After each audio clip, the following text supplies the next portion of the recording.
नमस्कार. मालिकेच्या आजच्या भागामध्ये आपल्याला खूपच जबरदस्त अशा गोष्टी पाहायला मिळणार आहेत. खूप छान आणि मनोरंजक असा भाग आहे. थोडासा उशीर झालेला आहे कारण एपिसोडच लेट आलेला होता, त्यामुळे मी अपडेट्स लवकर देऊ शकलेले नाही. तर आजच्या भागाच्या रिव्ह्यूला आपण सुरुवात करूया. इकडे अद्वैत हा कलाच्या माहेरी म्हणजे कलाच्या आईबाबांकडे आलेला असतो, कारण अद्वैतला डॉक्टरांनी सांगितलेलं असतं की लवकरात लवकर मिस्टर दिनकर खरे यांचं ऑपरेशन होणं गरजेचं आहे. त्यामुळे अद्वैत डायरेक्टली इकडे घरी निघून आलेला असतो आणि त्याच वेळी कलाच्या आईबाबांना म्हणतो की चला आत्ताच्या आत्ता चला असं म्हणून कलाच्या बाबांना तो मागे लागतो. कलाची आई संगीता म्हणू लागते की काय चाललंय जावई बापू. तेव्हा संगीताला पण अद्वैत म्हणत असतो की नाही अहो यांचं ऑपरेशन करणं गरजेचं आहे, डॉक्टरांचा मला फोन आलेला होता. आणि मग दिनकरराव नाही म्हणत असतात तर इकडे अद्वैत मात्र त्यांना खेचतच घेऊन चाललेला असतो. तो म्हणत असतो की नाही आत्ताच्या आत्ता जायचं आहे आणि ऑपरेशन करायचं आहे, कारण डॉक्टरांनी मला तेवढं सिरियसनेस सांगितलेलं आहे. त्याच वेळी संगीता इकडे बोलत असते, म्हणत असते नाही काहीतरी केलं पाहिजे. हा विचार संगीताच्या डोक्यात सुरू झालेला असतो. ती लगेच कलाला फोन करते आणि कलाला म्हणू लागते. खरं तर अद्वैत आणि इकडे कलाच्या बाबांचं ठरलेलं असतं की आपलं कलाला काही कळू द्यायचं नाही, पण शेवटी अचानक घेऊन गेल्यामुळं संगीताच्या पण आता डोक्यात काही येत नाही. ती पटकन फोन करते आणि कलाला सांगू लागते की अगं तुझ्या बाबांना इकडे जावे बापू येऊन घेऊन गेलेले आहेत अद्वैतराव. तेव्हा मात्र कला म्हणत असते की नक्की काय म्हणायचंय तुला आई हे. तेव्हा कला इकडे म्हणते की ठीक आहे. आता अद्वैत आलेला असतो डॉक्टरांकडे, सगळ्या प्रोसिजर पूर्ण करतो, पेपर साईन करतो आणि आता इकडे दिनकररावांच्या ऑपरेशनला सुरुवात होती. डॉक्टर म्हणत असतात की खरंच म्हणजे अद्वैतराव तुम्ही घेऊन आलात ना ते खूप बरं झालं. म्हणजे तुम्ही जर आणलं नसतं तर त्यांच्या डोळ्यांचं काय झालं असतं सांगा. आता लगेच आपल्याला ऑपरेशनला घ्यायचं आहे. आणि इकडे अद्वैत बाबांचा अजिबात ऐकत नसतो. त्यांना म्हणत असतो की नाही जे काय झालेलं आहे ना ते अगदी बरोबर झालेलं आहे असं त्यांचं म्हणणं असतं. त्यानंतर इकडे पाहायला मिळतं की अद्वैत जो आहे तो आता बाहेर ऑपरेशन थिएटरच्या बाहेर वाट बघत बसलेला असतो. आणि मग इकडे अद्वैत विचार करत असतो की नाही आता लवकरात लवकर ऑपरेशन होणं गरजेचं आहे. कला जी आहे ती खूप रागात असते. कला आलेली असते आणि कला अद्वैतला फोन करते. अद्वैत पाठमोरा ऑपरेशन थिएटरच्या बाहेर उभा असतो आणि अद्वैतला फोन करते आणि अद्वैतला म्हणू लागते की चांदेकर कुठे आहे, पोचलास का रे ऑफिसला. तेव्हा अद्वैत म्हणतो की हो हो पोचलो मी ऑफिसला. अद्वैत खरं तर खोटं बोलत असतो, तो फक्त आणि फक्त कलासाठी, कारण पैसे नाही आहेत म्हणून बाबांचं ऑपरेशन कलाने थांबवू नये एवढीच अद्वैतची इच्छा असते आणि म्हणूनच त्याने तसं सांगितलेलं असतं. कला मग अद्वैतला म्हणते की चांदेकर तू खरंच पोहोचलास ना रे ऑफिसला. आणि अद्वैत माघारी फिरतो तर त्याच्या समोर कला असते. अद्वैतला मात्र धक्का बसतो. अद्वैत म्हणतो की हे काय झालं. तेव्हा कलाला म्हणतो तू इथे. तेव्हा कला म्हणते की अरे मला सांगायचं तरी, माझ्या बाबांना तू ऑपरेशनला घेऊन आलाय, मला बोलायचं तरी होतं. तेव्हा कलाला म्हणते की सांग मला आत्ताच्या आत्ता सांग किती पैसे झालेत, तेवढा खर्च मी द्यायला तयार आहे. अद्वैत म्हणतो माझी मी देतोय ना, माझी मी बघतोय ना, तू कशाला मध्ये पडतेस. तेव्हा कला म्हणत असते की निम्मा खर्च तरी मी देणार आहे. अद्वैत म्हणतो की माझे सासरे आहेत ते. कला म्हणते माझे बाबा आहेत ते. अद्वैत म्हणतो हो माझे पण बाबा आहेत म्हणून करतोय मी त्यांचं ऑपरेशन. अद्वैत असा बोलून जातो. कलाला धक्का बसतो, पण कलाला मात्र या गोष्टीचा खूप आनंद झालेला असतो, कारण या ज्या गोष्टी घडलेल्या असतात त्या खरंच खूप छान पद्धतीने झालेल्या असतात. कलाच्या बाबांचं ऑपरेशन करण्याचा निर्णय जो अद्वैतनं घेतलेला असतो त्यासाठी कला मात्र जाम खुश असते. अद्वैतवरती ती खुश झालेली असते, तिला मात्र भारी वाटत असतं. आणि इकडे आता बाबांचं ऑपरेशन झालेलं असतं आणि बाबांचं ऑपरेशन झाल्यानंतर कला आणि अद्वैत बाबांना घरी सोडायला घेऊन निघालेले असतात. त्याचवेळी अद्वैत आणि कला दोघं एकमेकांकडे पाहत असतात. कला म्हणत असते की खरंच आज बाबांच्या बाबतीत चांदेकरने जो निर्णय घेतलेला आहे तो खरंच खूप छान होता आणि तो अगदी नकळतपणे बोलून गेला. ते माझे बाबा आहेत आणि खरंच माझ्या बाबांना तो माझं स्वतःचे बाबा म्हणतोय, ही गोष्ट खरंच खूप चांगली आहे असं म्हणत कला अद्वैतकडे पाहत असते आणि जाम खुश झालेली असते. इकडे बाबा सुद्धा म्हणत असतात की मला दिसायला लागले म्हणजे ऑपरेशन झाले आणि त्यांची दृष्टी परत आली. ह्या गोष्टीचा आनंद अद्वैतला खूप झालेला असतो. अद्वैत म्हणत असतो की खरंच चांगली गोष्ट आहे. बघितलं ना मिस्टर खरे, तुम्हाला रिझल्ट मिळाला की नाही. आता मग घरी घेऊन आलेले असतात. इकडे संगीता आणि काजल दोघीही वाट बघत असतात.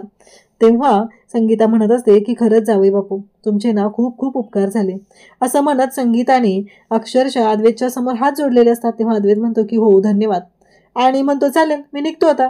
तेव्हा संगीता म्हणते की हे काय आता असं काय करताय तुम्ही, निघतो म्हणजे. तेव्हा अद्वैत म्हणतो की आता तुम्हीच माझे उपकार मानले ना, आता मी परकाय ना, मग इथे थांबून काय करणार सांगा बरं. असं म्हणत अद्वैत हा निघालेला असतो. आणि तेव्हा मात्र इकडे अद्वैत डिरेक्टली त्यांना सांगत असतो की मी चाललोय. अद्वैत एकच विचार करतो की बस, कसं आहे, हे माझे बाबा आहेत हे म्हणून अद्वैतने खूप मोठी गोष्ट केलेली असते आणि कलासाठी ही गोष्ट खरंच खूप मोठी असते. तेव्हा कला संगीता तिथं बोलत असतात. त्याचवेळी इकडे या सगळ्या गोष्टींवरती काहीतरी आता चांगलं बनवलं पाहिजे असा विचार चाललेला असतो. आणि त्याचबरोबर इकडे कला मात्र जाम खुश असते. तेव्हा अद्वैत म्हणतो की चालेल बनवा. मग संगीता म्हणते गोडाचा शिराच बनवते. संगीता तसं म्हटल्यावर अद्वैत म्हणतो हो चालेल. कला मात्र म्हणते की अगं आई, तुला माहितीये का, आजकाल तुझ्या जावई बापूंना शिरा जरा जास्तच आवडायला लागलाय, एवढं डाएट हेल्थ कॉन्शियस असून. तेवढ्यातच एक जण दारात येतात. तेव्हा संगीता म्हणते अहो अगरबत्ती वगैरे काही मला घ्यायचं नाहीये. तेव्हा मात्र संगीता असं म्हटल्यानंतर अद्वैत म्हणतो नाही नाही थांबा, मीच बोलवले त्यांना, असं अद्वैत सांगत असतो. आणि अद्वैत हे सगळं जे काही बोलत असतो ते कलाच्या आईबाबांसाठी तो करत असतो. तर त्याने इन्शुरन्स काढण्यासाठी बोलवलेलं असतं. मग हे दिनकर खरे आणि या संगीता खरे या दोघांचाही इन्शुरन्स काढायचा आहे असं अद्वैत सांगतो. मग आता त्यांचा इन्शुरन्स काढायला घेतलेला असतो. आणि त्याचबरोबर मग कलाच्या बाबांना साईन करायला सांगितली जाते. त्याचबरोबर आईची साईन घेतली जाते. आणि त्यानंतर पुढची गोष्ट असते ती म्हणजेच की आता ज्या बाकीचे पेपर्स आहेत, ज्या फॉर्मॅलिटी आहेत, ते अद्वैत म्हणतो की मी नंतर पूर्ण करतो, मी तुम्हाला बाकीचे डॉक्युमेंट्स आणि चेक मी पाठवून देईल. म्हणजे अद्वैतनं एवढी तयारी केलेली आहे की आता त्यांचं वय झालेलं आहे, अचानक मेडिकल इमर्जन्सी येऊ शकते आणि पैसे नाही आहेत म्हणून हे दोघं जण आपल्याला काही सांगणार नाहीत आणि डॉक्टरांकडे पण जाणार नाही आहेत, ही गोष्ट अद्वैतला चांगलीच माहिती असते. तेव्हा संगीता पुन्हा म्हणू लागते की त्यांच्यासाठी पण शिरा बनवते. तेव्हा अद्वैत म्हणतो चला चला बनवूया, आपण एकत्रच बनवूया, असं अद्वैतचं म्हणणं असतं. आणि मग इकडे संगीता त्याचबरोबर कला म्हणते आई मी पण येते हा तुझ्यासोबत शिरा बनवायला. तेव्हा अद्वैत म्हणतो नाही नाही मी पण येतोय, मला पण येतो बनवता शिरा, असं अद्वैतचं म्हणणं असतं. आणि मग अद्वैत ही त्यांच्यासोबत जायला निघतो. तेव्हा कला अद्वैतकडे पाहत असते. कलाला मात्र खूप छान वाटत असतं. कला म्हणत असते की म्हणजे चांदेकर कसा का असेना, पण जेव्हा माझ्या फॅमिलीचा किंवा चांदेकरांच्या फॅमिलीचा विचार येतो तेव्हा मात्र चांदेकर खरंच खूप निर्मळ मनाने हे सगळं करत असतो, खूप प्रेमाने वागत असतो. एवढं सगळं सगळ्यांसाठी तो मनापासून करतो. ही गोष्ट मात्र कलाला खूपच आवडलेली असते. त्याचबरोबर अद्वैत म्हणतो की सांगा मी काय मदत करू. तेव्हा संगीता सांगते की तो गॅस पेटवायला सांगते. आणि मग त्याचबरोबर आता संगीता अद्वैतला सांगत असते रवा कसा भाजून घ्यायचा आहे, शिरा कसा बनवायचा आहे, या सगळ्या गोष्टी ती सांगत असते. आणि अद्वैत मात्र शांतपणे हे सगळं ऐकत असतो. कला मात्र एकटक अद्वैत आणि संगीता या दोघांकडेही पाहत असते. तिला मात्र भारी वाटत असतं, एवढा मोठा businessman the great Advait Chandekar perfectionist आहे आणि एवढं सगळं तो माझ्यासाठी करतोय, ही गोष्ट कलाला खरंच खूपच भारी वाटत असते. माझ्या आईबाबांना स्वतःचे आईबाबा म्हणतो, एवढंच काय तर त्याने सहज बोलून गेला की हो ते माझेही बाबा आहेत आणि त्याने एवढं सगळं केलेलं आहे. त्यावेळी संगीता म्हणते आता काजू पण भाजून घ्यायचे. अद्वैत म्हणतो मी घेतो. आणि अद्वैतला समोर तिथे भरणी दिसते, त्यातले काजू घेतो आणि इकडे संगीताला तो मदत करू लागतोय. एवढ्या छान पद्धतीने सगळ्या गोष्टी तो करत आहे. कला म्हणते की खरंच नवरा म्हणून ना परफेक्ट आहे चांदेकर, असं कलाच्या डोक्यात येतं. आणि कला मात्र खुश झालेली असते.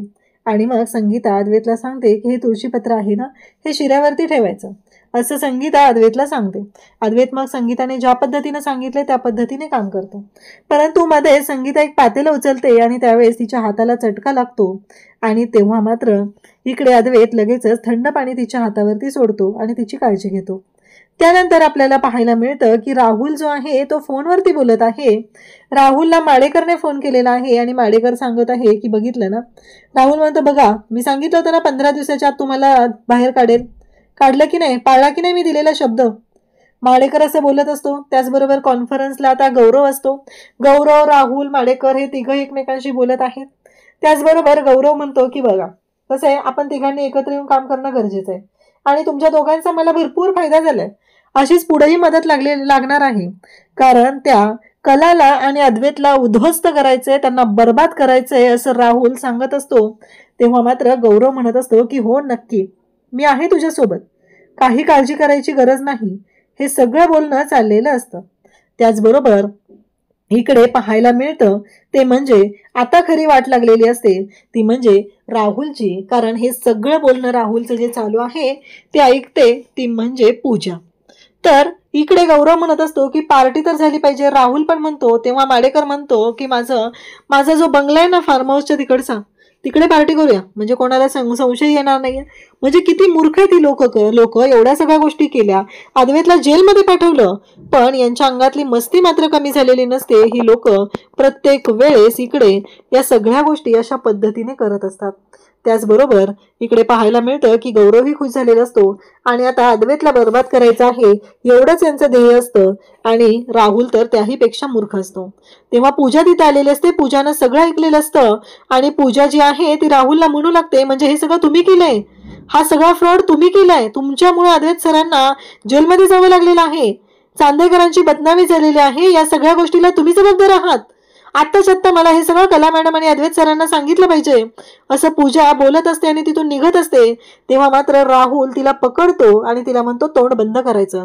तिथे पूजाला म्हणतो बस खाली. तिला पकडून तिथं खुर्चीवर बसवतो आणि तिच्या पायावर पाय देऊन उभा राहतो. ती बिचारी ओरडत असते, चिरकत असते, तिला त्रास होत असतो. राहुल मात्र आता तिच्यावरती जबरदस्ती करू लागतो आणि तिला म्हणतो तोंड बंद करायचं, कोणासमोरही तोंड उघडायचं नाही, एवढं लक्षात ठेव, आणि असं म्हणत तिच्या जवळ जातो आणि तिच्याशी घाणेरडं असं वर्तन तो करत असतो. पूजा मात्र बिचारी रडकुंडी आलेली असते. तेव्हा राहुल आता तिच्यावरती अन्याय करत आहे हे मात्र समोर येतं. राहुल खरंच किती नीच आहे हे आपल्याला तर माहितीच आहे. त्यानंतर तो आता एक कॉल करतो त्याचे जे गुंड असतात त्यांना आणि सांगतो की थोड्या वेळाने ऑफिसच्या बाहेर एक सुंदर मुलगी दिसेल, तिचा मी फोटो पाठवत आहे, तिला उचलायचंय. हे ऐकल्यानंतर पूजाला धक्का बसतो. पूजा म्हणते नाही नाही नाही नाही, आता राहुलने तर पूजाला किडनॅप करायला सांगितलेलं असतं. इकडे आता चांदेकरांच्या घरी सरोजने जे काम सुरू केलेलं आहे ते सुरुवात केलेली आबांना दाखवत असते. त्याचबरोबर अद्वैत कला यांच्या मदतीने पुढची तयारी सुरू झालेली असते. आबा म्हणत असतात की सगळं व्यवस्थित सुरू आहे ना सरोज. तेव्हा मात्र सरोज सांगत असते की हो आबा, काहीच हरकत नाहीये, सगळ्या गोष्टी अगदी व्यवस्थित चालू आहेत, असं सरोज इकडे आबांना सांगते. आबा मात्र जाम खुश झालेले असतात आणि आबा म्हणत असतात की चालेल. आणि कला अद्वैतलाही ती बोलत असते, अद्वैतलाही म्हणत असते की हो, अशा पद्धतीने सगळं जे काय आहे ते व्यवस्थितच होणार आहे. या गोष्टी आता समोर आलेल्या असतात. त्यानंतर राहुल मात्र पाहत असतो आणि त्याच वेळी इकडे पाहायला मिळतं ते म्हणजे अद्वैत कला हे सगळेजण एकमेकांशी तिथं बोलत आहेत, जाम खुश आहेत. सगळ्यांनाच खूप भारी वाटत आहे. एवढा छान पद्धतीने प्रोजेक्ट सुरू झालेला आहे.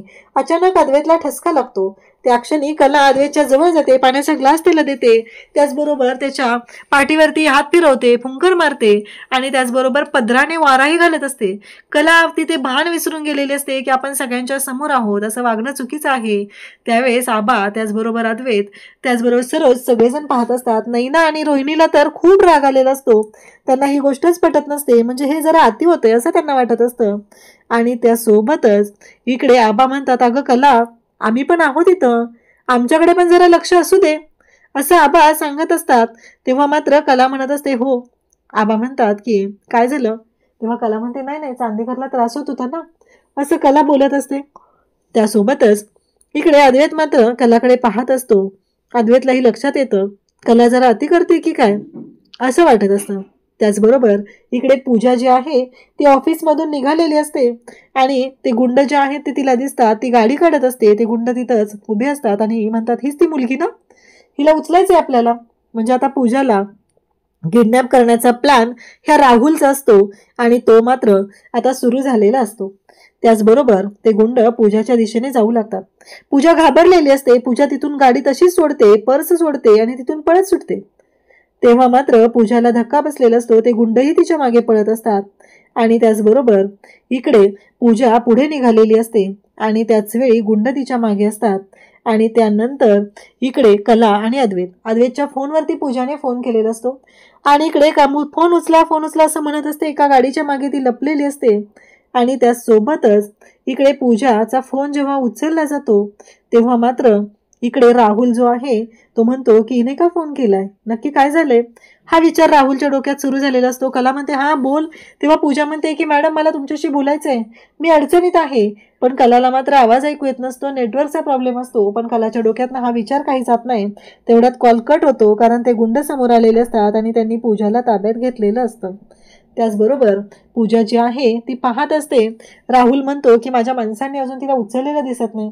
अद्वैत म्हणतो अगं असेल काहीतरी काम, करेल नंतर ती कॉल, असं अद्वैत कलाला सांगतो. पण कलाच्या डोक्यातले हे विचार काही जात नसतात, कारण असं अचानक काय झालं, मग का फोन केलेला आहे, एवढंच इकडे डोक्यात आलेलं असतं. आणि त्यासोबतच इकडे पूजाला मात्र तोंडात बोळा घातलेला असतो आणि त्या गुंडांनी तिला त्या गाडीमध्ये बसवलेलं असतं आणि घेऊन चाललेले असतात.